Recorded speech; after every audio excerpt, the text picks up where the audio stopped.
Welcome to Dialogue, KSFR's Friday evening talk show where the conversation starts with you. I'm your host, MK. As of late, I've decided to take this program to the streets, to talk to you, the listener.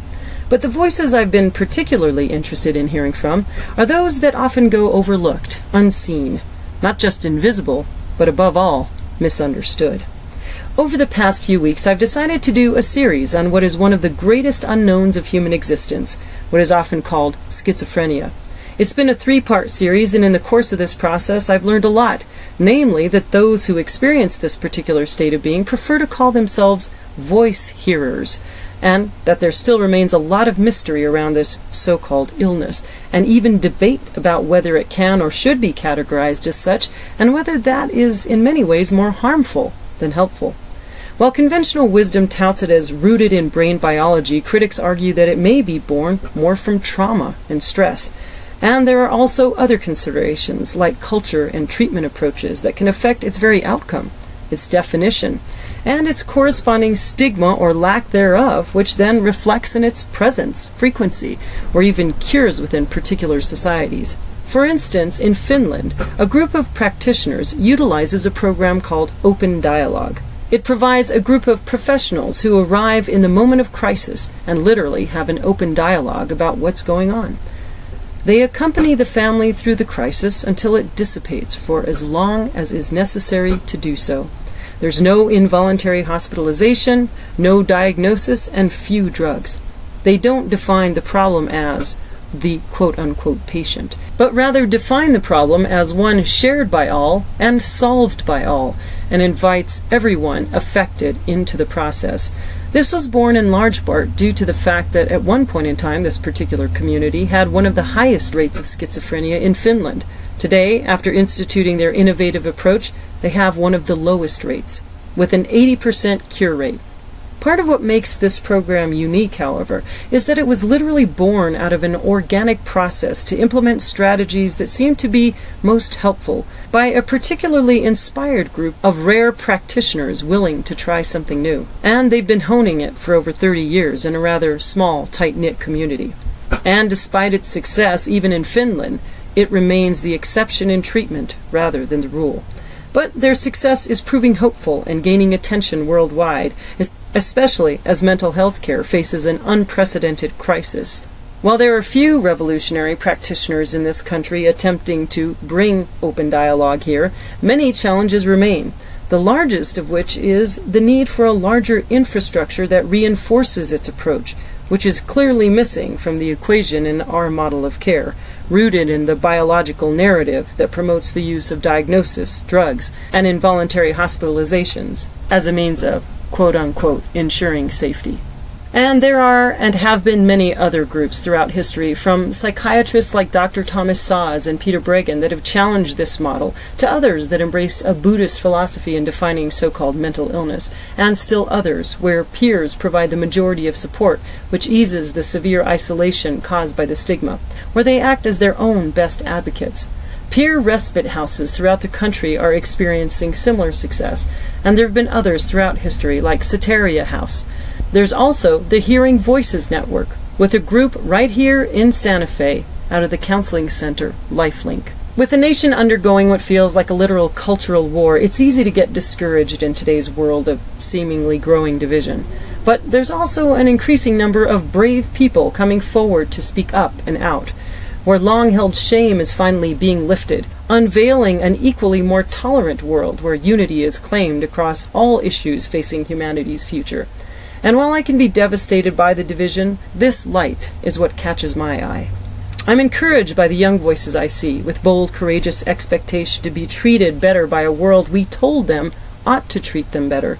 Now they hold us to the standard we laid out for them, and we call them entitled. They resist and pave their own way, courageously and creatively, carving out the future that will belong to them. Their actions call into question our own frustrations, manners in which we ourselves have chosen to settle a step beyond what we thought would be comfortable. While working on this series, I first spoke with a young 24-year-old brilliant artist, the Raw Rabbit, who hears voices and speaks about it on YouTube, where he has developed his own personal therapy of using lucid dreaming to help manage his voices. and where his videos have gone viral and he's developed a social media following.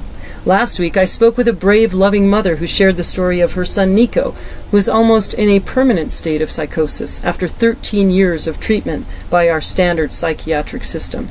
She revealed the journey through the current system she's now chosen to abandon, despite exceedingly limited resources, because the fear is it will only continue to do more damage than good, as it already has proven to do.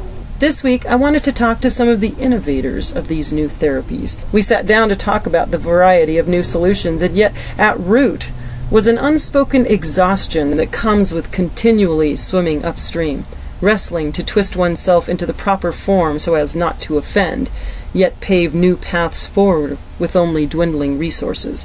And so we chose to do something else. Simply seize the moment. Dare to be ourselves. Dare to remove the usual masks we wear as therapists, as journalists, presenting new information and answers, and rather simply speak our truths. An attempt, alone and together, to ask ourselves how we move forward. The reality is, this is Louisa Putnam speaking. Kermit Cole. And MK Mendoza. And we are all people whose families have been through the hell of the mental health system. Yeah. And having family members who were diagnosed and drugged and who died. Yep. And we're also talking about our experience with trying to do something to change that. To have other families have different outcomes. Yeah, looking for better treatments, some kind of alternative, better treatments than the current system that exists. Yeah, and better understandings of, as you were saying, as you say, Kermit, and I'd love you to pipe in about this, that this is not an individual pathology. This is a relational phenomenon. Mental illness, what we call mental illness. Yeah. Yes. Yeah. Yeah, so we look at our families, and different people in our families became the ones that carried that cross, that stigma, but we've also, all of us have looked with as big a view as we can get, being humans, about it, and found that it wasn't that simple. It wasn't that somebody had an incurable brain disease. As we were told. As we were told, that was progressive. Required these psychiatric drugs that ruined their brains and their psyches. How do you know that it wasn't? How do I know that it wasn't? How do I know it wasn't an incurable? In my son's case, it was an incurable brain disease. Only in the sense that he ended up taking his life. So it was incurable in the sense that in his lifetime, it didn't get cured. But it didn't get cured because the kind of help that was available to our family and the kind of beliefs that members of our family had been taught by the culture was that it was an incurable brain disease. My experience was that it was something that we needed as a family, as a community, to give attention to, with everybody bringing their weakness and vulnerability and mistakes and everything, and putting it all there together to hold together, so that one person didn't have to carry it. Yep, absolutely. For everyone else. I mean, I definitely have to say that I shared that feeling in my family. The desire for all of us to kind of own this, and that my dad was the outsider, or the one with the problem, the scapegoat. And then even if you sided with him in any way, then you were possibly labeled crazy too, and then that works against you. I mean, I think the whole system is way more damaging than it is helpful. I literally believe that it created the illness in my dad much more than he ever had it. I think he had an episode, and if he had had a different course of treatment, a system that dealt with him in a more humane way and actually listened to what he had to say, that it would have been a whole different story. We would have grown to learn from him. He was a visionary. He was ahead of his time. He was having kind of a spiritual crisis, and he did some bold things that looked pretty crazy. Mm-hmm. But if you listen to why he did what he did, it wasn't so crazy. It made a lot of sense, actually. But for whatever reason, we as a society couldn't validate that in him. And he was leaving us. He was abandoning our family, in a sense, for this new crisis he was going through. And we were getting left in that process. And it was terrifying, because he was our rock. He was at the helm of the adventure in life, leading the way. And to lose him was kind of devastating. And our family to be falling apart like that, because we were a fairly tight-knit family. We were very focused on the family, the need for family. And you're Sicilian?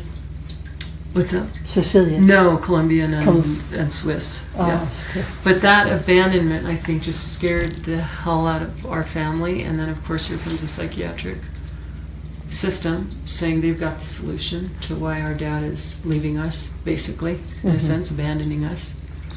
And it was an easy course of, easy solution. It seemed like, oh, okay, yeah, just take your pill and follow the rules, and we'll follow them with you, even though in our gut something about it just didn't feel right. Never did for me, anyway. He protested. He didn't like it. But in the end, he went along, because it was, for his family. Literally, he said, I will take this drug for my family. I don't want to take these drugs. I don't like it. I don't agree with it. But I'll do it for the love of my family.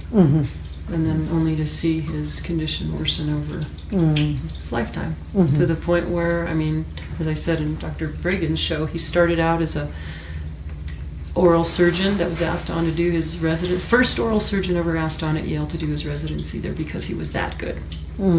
By the end of his life, he was as close to a chemical lobotomy as I can describe, or that I've ever seen.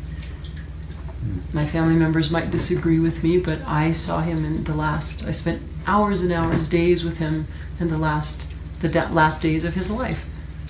And couldn't speak anymore. It was tragic. And of course, I'm railing against a system that I'm saying he's over-medicated, and they just won't hear it. And of course, I'm stigmatized too, because you're the daughter of that crazy guy, so therefore you're suspect. And I was the mother of the crazy guy. So you're suspect. And you were the brother of the... Yeah, so I was going to say, so what I'm curious about your situation, Kermit. Like, what was your experience? The bottom line is I had two sisters who, throughout the time, one 7 years older, one a year and a half younger. The younger one, as it happens, was adopted. And why that matters is because the two sisters kind of, in the course of things, had the same diagnoses. Pretty much same trajectory. And so if we're looking for an experiment, nature nurture an experiment, we got a pretty good one right there. Yeah. And I was told the whole time I was growing up that the diagnosis was borderline paranoid schizophrenic character disorder, personality disorder, born without a conscience, inability to love. Wow. Was the diagnosis for both of them. And then, when it would land on the inability to love part, I would hear that and look inside myself for the ability to love, and couldn't find it. So I knew that if I let that secret out, then all the other diagnoses would come tumbling down on me. So I hid that part. And that meant I came into adulthood, pretty much, the one thing that I knew for sure about me was that I didn't know how to love. And a lot of years later, when I talked to one of my brothers about that, he said, this is a hard thing to say, but there's no way to avoid it, but to say, he said, it's not that you couldn't love, it's just you couldn't love our mother. Yeah. And which was pretty on the target. But actually what's more true is that she's somebody who is almost impossible to successfully love. Mm-hmm. I mean, in the terms of like compensate for all of the traumas that she had experienced. Yeah, for generations. Yeah, all the generations of trauma, the pogroms and the leaving Eastern Europe to escape death and coming to a country that in which they were hated, and all the, and then within that, and then getting here just to create a life and then go broke in the depression and all the emotional abuse that she got from her mother, which was severe, just as serious as anything I've ever heard or seen. Whose father committed suicide? His father committed, her father, her grandfather committed suicide when he lost everything in the depression, and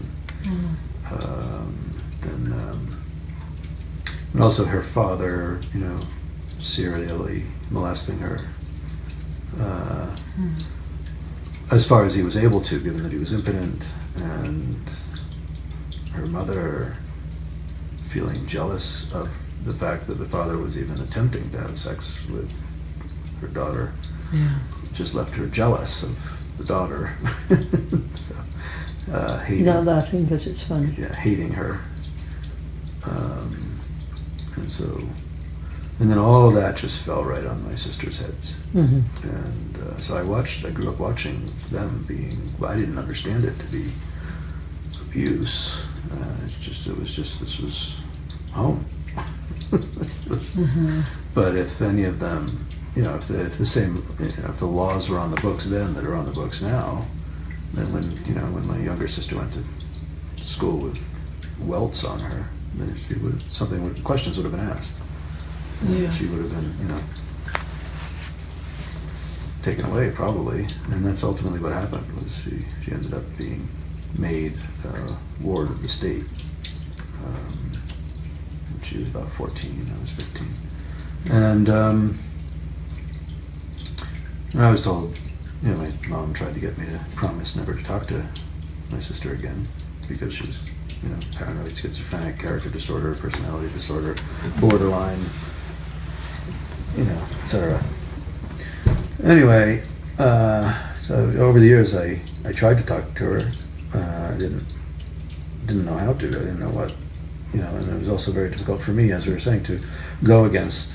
Even though at the time, I didn't agree to not talk with her, and because of that, my mom didn't talk to me for 2 months at all.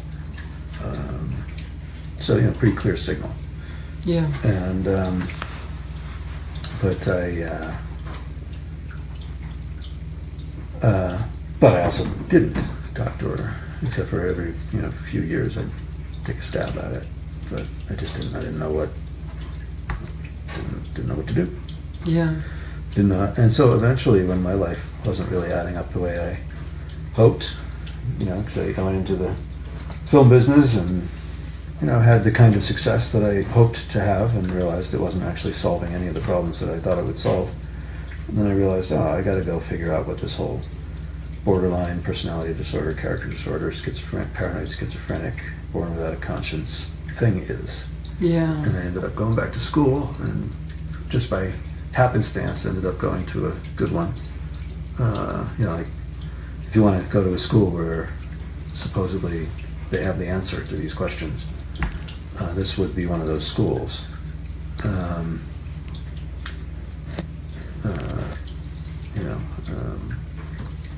Ivy League, and so I spent a good few years in the library trying to understand what all these terms meant, and realized that they were all barely better than a spell out of Harry Potter. And I also participated in serious research. And within that, realized it was all kind of,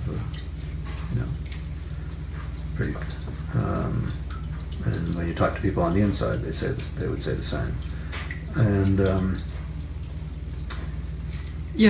privately, they wouldn't say that publicly. Right, which I think that's the root issue right there. there's a public conversation going on about all these treatments and the system and the psychiatric care, and then there's a private conversation.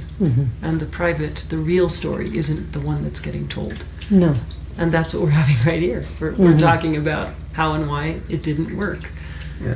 I've talked to Harvard professors, which is where I was, Yeah. who publicly are the ones that, the go-to ones for interviews on all these topics. And they would say, oh, this is what has to happen, that's what has to happen. And then I'd go to them privately and say, is that what you would do with your kid? Yeah. Right. And they'd say, well, I know how to raise my kid. Right. Right. Yeah, I mean, and interesting too that you mentioned the multiple diagnoses. I mean, that seems to just is kind of part and parcel of any of these diagnoses to me. They seem to compound. It's never just sort of a singular, or it doesn't seem to be. It wasn't in my case with my dad, and I know there's other cases like mine. It wasn't, it was, well, it starts out with bipolar, and then it's, well, schizoaffective, well, narcissism, well, we don't really know what he has. It's some mix of all of these things. And meanwhile, I'm sort of going, well, what do you think we have? I wonder what we suffer from. Because I think some of what he's talking about is pointing the finger at our own flaws that would be worthy of examining. As well. Yeah, for or sure. instead.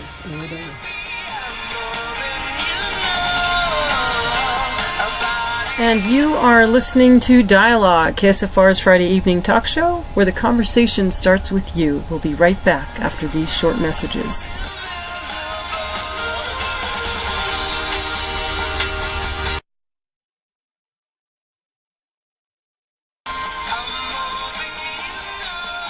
And we are back, and you're listening to Dialogue, where today we're talking about how to move forward in finding better solutions to the current paradigm of mental health care.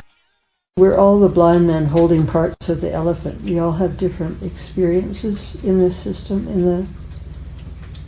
of family members in the psychiatric system. And out of that,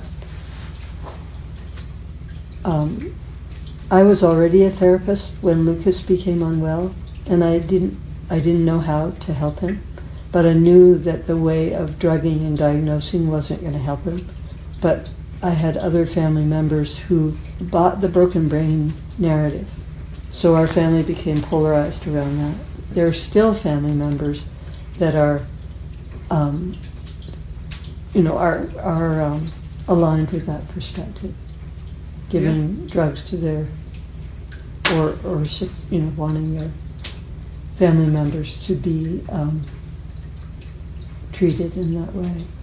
So, yeah, absolutely. I think that, yeah, and I just don't know how much of that is founded in shame and guilt, so as Dr. Peter Bregan talks about, survivor guilt and complicity in the process. I think I could speak somewhat openly about my mother because we've come to the other side and come to a greater understanding of each other's positions. And when she heard Robert Whitaker, she herself kind of took a big gulp and went, oh my God, this explains so much.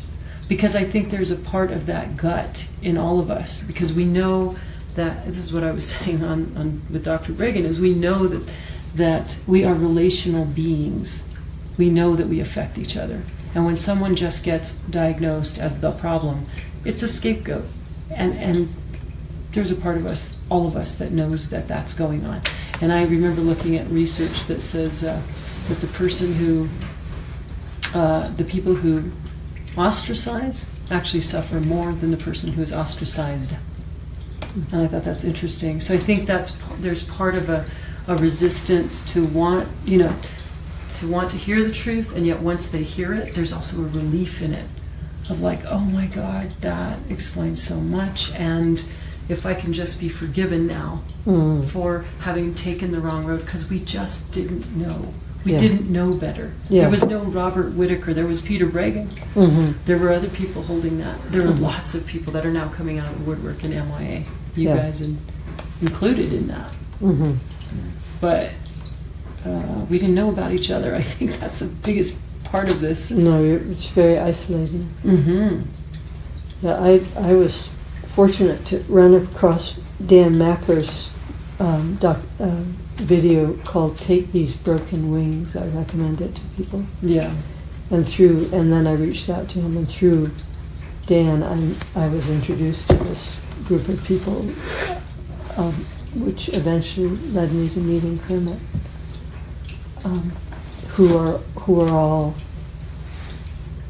giving attention to this phenomenon going on the planet, and the fact that this is spreading to other cultures. I wish I could remember the name of the movie about the pharmaceutical industry introducing depression as a concept to Japan. Yeah. Very intense film. And now we're sort of blindly following along as if But they know all. We are not. We're not. So those of us who did listened. And I think that's where I've reached a point of I can't hear that side as much anymore because I did listen. I took its advice. I followed the game. And it didn't work out. And now I think it's your turn to hear our side of the story. I just do. I think as professionals, if you have your ethic as do no harm, I think it's your actual obligation to listen to these stories. Mm-hmm. And we, the people who have suffered them, need to have the courage to speak them as well. Reaching this point of being like, I'm done. And I think that we're all sort of talking about that. And done with the system. I think in a way it had to get to this point in order to move it forward to where it really needs to go, but I could be wrong, I don't know. What do you think about that? Or do you think it's just hopeless? Just throw up our hands and say, forget it. Swimming upstream? It's not that simple. You know, I mean, I just think this is the current form of a perennial struggle. Something that we like to feel membership in a group, and right now we're saying, what we're saying is, we want to feel membership in a group of people who've come to realize all the harm that psychiatry has done, and that there's a better way. Well, that's great. It's great to be a part of the tribe. We have to be very careful not to say, and we have to kill the other tribe. Mm-hmm.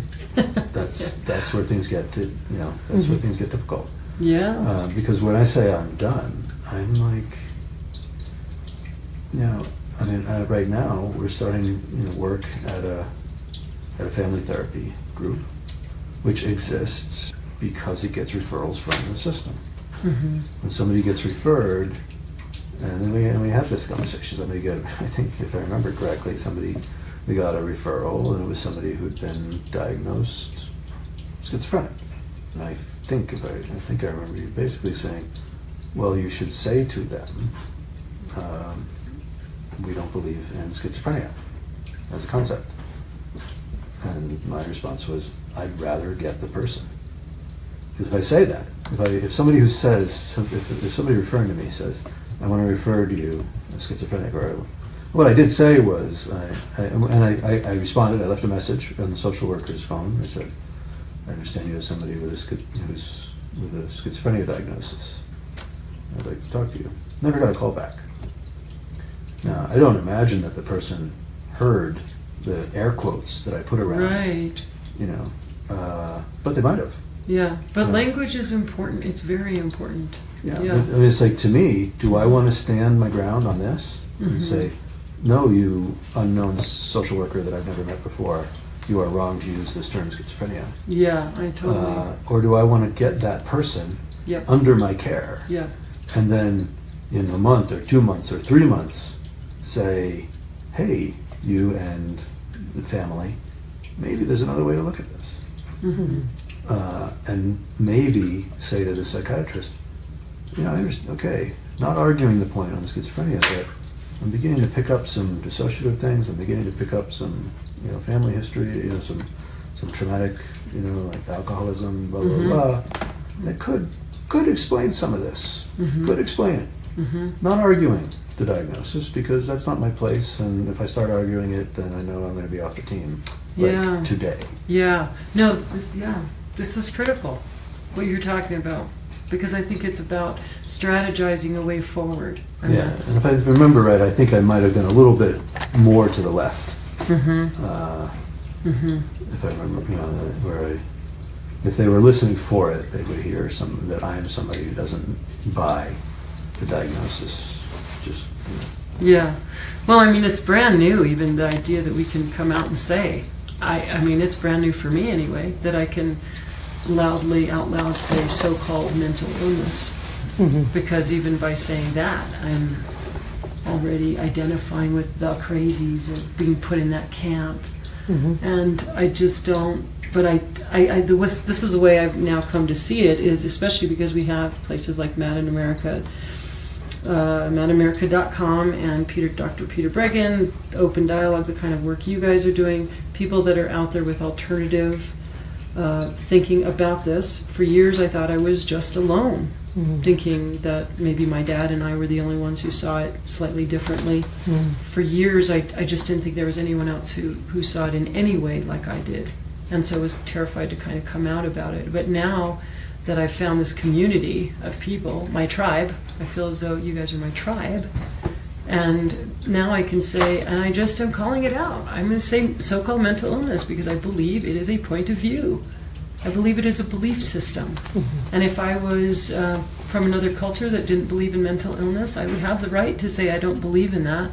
Just because I believe in this, because I'm a part of this culture, doesn't mean I have to believe everything this culture believes. I don't like football.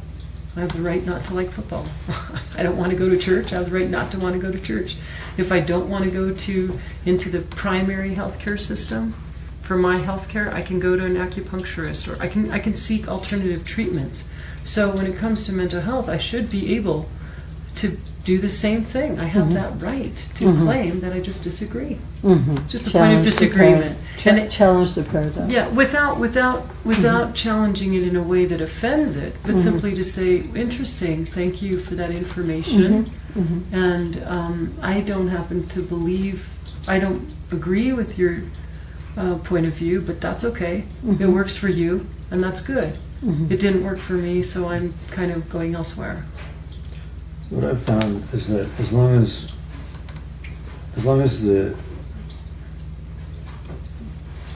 when the interest is in keeping the dialogue going and creating more of it and being more curious and being more exploratory, then we tend to arrive in the places that I would prefer. Yeah. And what's dangerous is when there's ways of thinking that are focused on coming up with an answer that is definitive and saying, okay, we got it, that's it. Yeah. Then it's a really good feeling to think that you have the definitive answer and the certainty that comes with it. Yeah. But the problem is people tend to lift that up, carry it around. Yeah. And that's hard work, and you get really invested in it, and you tend to beat people over the head with it. And that's dangerous, and I think it's dangerous for us to do it. Because, like I was saying, when I've had good outcomes clinically, it wasn't by saying, by proving my point, right, and proving others wrong. Yeah. It was by saying, all right, I'm seeing there's maybe another way to look at this. So let's keep it open. Let's just not close in on the schizophrenia diagnosis, or let's reopen it. Right. Let's just keep talking. Yeah. And I think there's, so that's one thing is, and that's one way I think about the whole open dialogue thing, is it's just about saying, let's keep the dialogue open. Yeah, anything is possible. I mean, I like that idea too. In that, yeah. And also, I just have to add. I mean, even like when it comes to schizophrenia, when there's a lot of theory behind the trauma, and for me, I'm opening up this idea of it being maybe related more to sleep. Sleep disorder of some kind. That. I am exploring, and one thing that I have discovered in this process is I have learned, and I remember my dad saying this, I know that I don't know anymore. I know what I just know that it's possible not to know certainly anything anymore, because there were times I was 100% on board with the biochemical imbalance, the state. I bought it hook, line, and sinker. And then it didn't work. And then Robert Whitaker comes along, I get new explanations that help put more pieces together, but I will be the first to say tomorrow, suddenly they could find a chemical imbalance, and I'd go, oh, okay, wait a minute, now this changes the picture again. I mean, Well, as a matter of fact, I mean, this is a really important point I wanted to get to also, is that as far as keeping the dialogue open and why I'm really very much, we have to be very careful about making others wrong. Yes. Because, for instance, the theory that you're putting forth, that schizophrenia has something to do with sleep deprivation. Yeah. That is a biomedical yes. model of schizophrenia. Yeah, it is. That is a chemical imbalance model of schizophrenia. It is. And I find myself going back there. Well, it is. So it's like, and what if I could be? What if there's something to it? But I'm not saying that to say it's wrong. I'm saying it's a perfectly valid way to look at some situations in which people's behavior is puzzling and frightening. Yeah. It's because they haven't had enough sleep. Because actually the brain at that time, without sleep, in fact, is chemically imbalanced in a very fundamentally true way. Yeah. Because when you need sleep in order to clean out the waste products of metabolism in the brain. And when you don't get enough sleep, you have a buildup of toxic waste products that impair your cognitive abilities. That's biomedical. That's chemical imbalance. Yeah, exactly. So it's true. So when people push back and say, "Oh, you're a lunatic for thinking that that schizophrenia is all about psychosocial," well, of course, and of course we keep saying, "Well, I'm not saying only that. I'm saying and that." And the problem is the problem is anytime somebody tries to say, "What is schizophrenia?" We need the answer. We need the one thing. Yes. The problem is, well, there isn't one thing. Schizophrenia, in my book, is somebody's behaving strangely and we don't know why. Exactly, and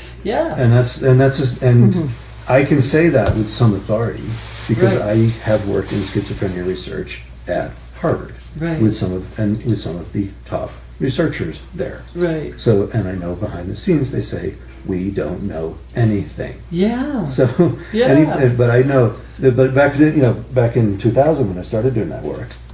I came in and I said, guys, I don't think I buy this schizophrenia concept. And they would just kind of laugh at me and just say, yeah, do your work. And then, some years later, they were like, yeah, it looks like maybe there's nothing here. Yeah.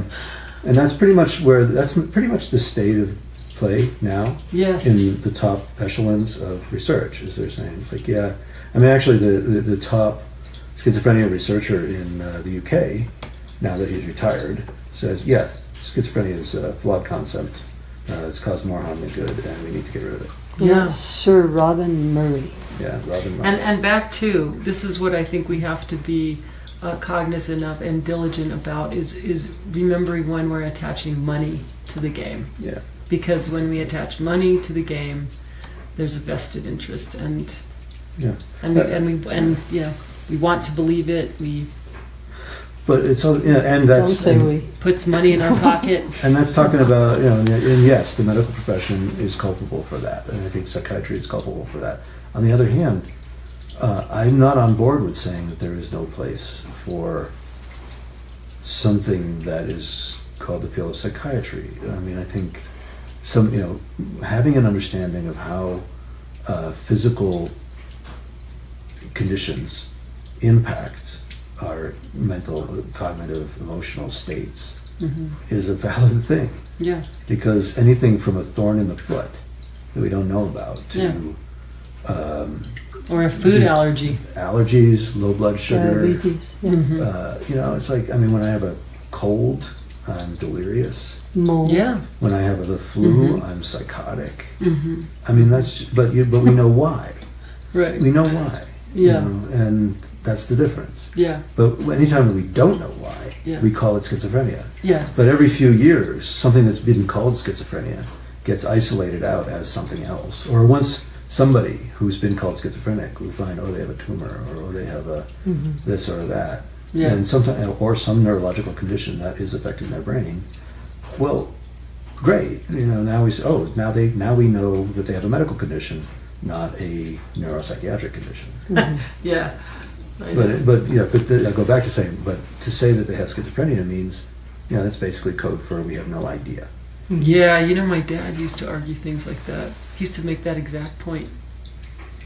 Yeah. Well, that's the state of Well, just that we have to create labels and names for things because it helps us feel safe and categorize things. It makes us feel in control, like we have the answer. And I mean, I even remember when we were kind of in the midst of his crisis, his initial episode, him saying things to me like, the only constant in life is change. And I remember how much that just upset me, because it's like my whole family is falling apart, and I don't want to hear that there's going to be change. I want you sticking around and being the same old person you always have been, and what's going on, you know. I just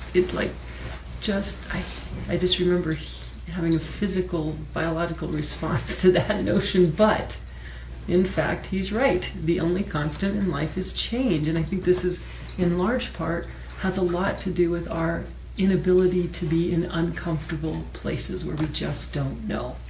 And we have to be the expert.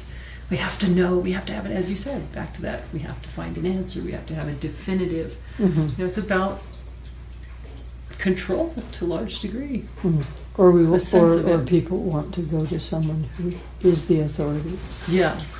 I do want to say, though, that there have been times in our work with people where we were thankful that there was a place where people could get safe. Be kept safe. Be kept safe. And in some of the models that we admire that in the world, when it's needed, people are put on medication, low doses, and for as short a period of time as it's needed to. Kermit, you've said for the family to rest. And the patient themselves. And the patient to rest.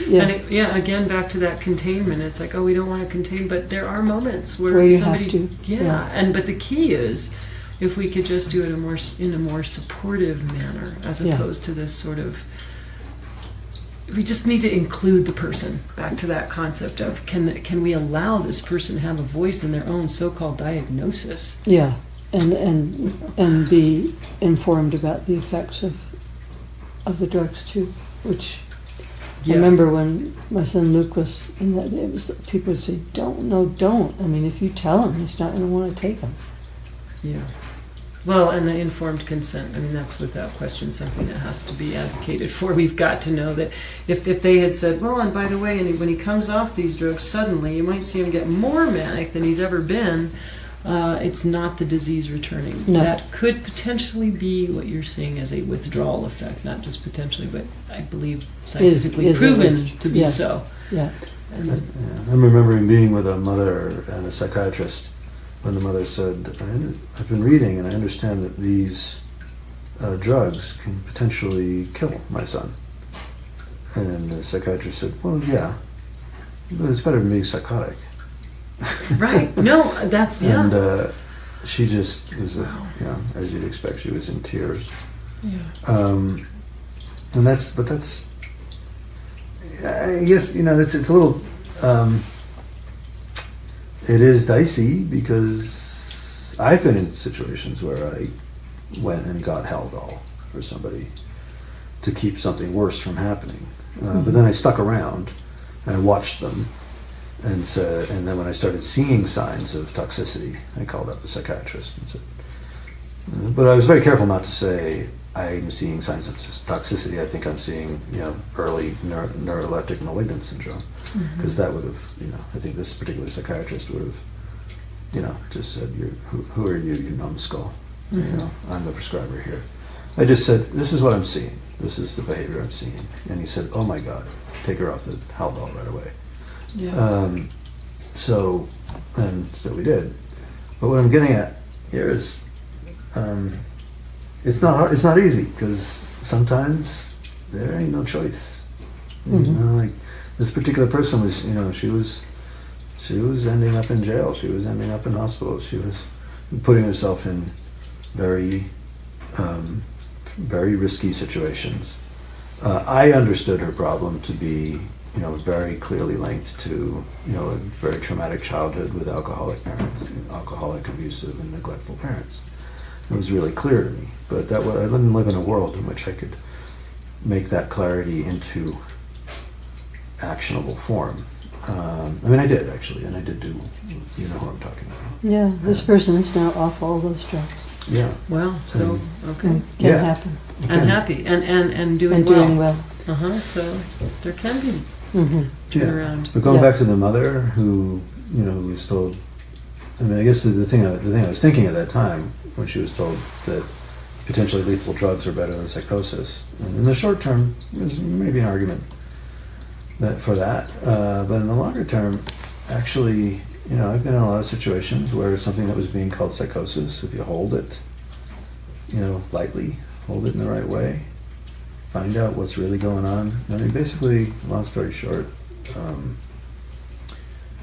it becomes human. It becomes something that there's a very discernible emotional foundation on which this, you know, this cognitive formation has come to be. Yeah, to me it makes sense. I mean, I think again back to that being comfortable with the uncomfortable. It's just when we see strange behavior, it scares us. But if we can learn to be okay in that uncomfortable space and allow it to just be what it is and be curious about it, as you were saying. Yeah. Investigate a bit and open, unafraid, allow. Because I think in large part that's also part of what creates that psychosis, makes it worse, is everybody's fear and reaction, and, for sure. And then it just deepens the alienation and isolation. I think one of the main things, actually this is the main thing, a lot of times in practice, and that's something that is to just anything that can de-escalate the fear. Yeah.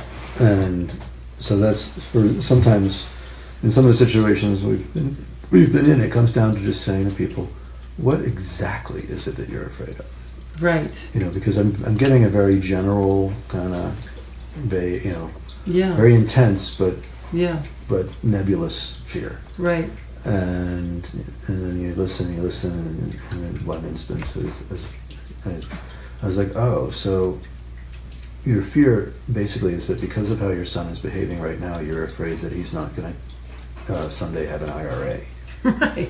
And the person's like, yeah, that's basically it. And I was like, okay, that's a different problem. Right. For which it's not justified to immediately medicate and hospitalize your son. Yeah. It's like, okay, he's saying things that you don't understand. Let's just hang on here for a bit. Right. And again, back to it becoming a family problem, not just an individual's expression of it. You know, that they're the problem, but rather, and I think that again, in doing this series, it's been very a learning process for me of realizing how much more these diagnoses have to say about our fear than about the person who's actually suffering from those states of being. One of the other ironies in that situation, it's not just their fear, but everyone else's that's getting projected onto them, that then they have to deal with as well, right? Yeah. And I think this shame and guilt and fear and, you know, that is what stigma really basically is made up of, is all those things. And I know that for me it was like, I call it putting on the stigma glasses, is, you know, the minute my dad's diagnosed, conventional wisdom says it's, you know, it's biological, it's genetic, you know, you're going to get it too. So, you know, everyone is looking at you through the eyes of evidence for a case of the crazies.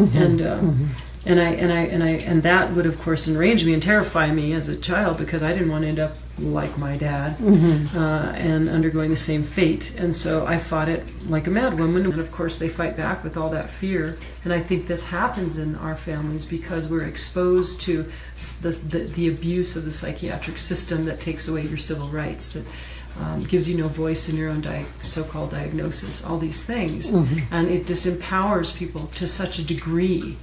And when we see the trauma of that experience, it is terrifying.